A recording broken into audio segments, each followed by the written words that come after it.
นั่งเฮ็ดเวียกกราฟิกเบิดมือจนหลังสิหักเลยตัดสินใจกดโต๊ะปรับระดับไฟฟ้าตัวนี้มาลองตัวนี้เป็นของ Xpen ค่อยเลือกเป็นสีขาวเพราะว่ามันเบิงมินิมอลหน้ากว้างแมตซาวคูณ60เซนท็อปไม้หนา18มิลได้มาในราคา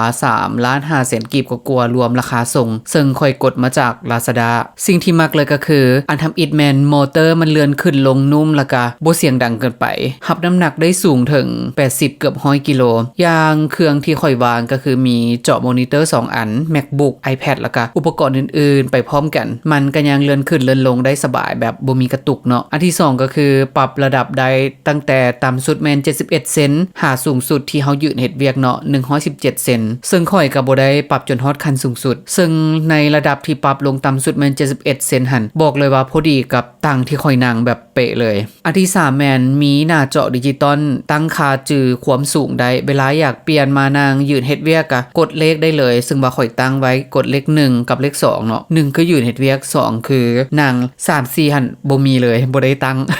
ลีกอันนึงที่คักก็คือมันมีกองเก็บสายไฟมาให้นำเนาะซึ่งสามารถติดตั้งไว้กองโต๊ะได้เลยเฮ็ดให้การเก็บสายไฟเบิ่งคีนขึ้นแล้วก็เป็นระเบียบหลายขึ้นสำหรับข่อยเนาะในราคา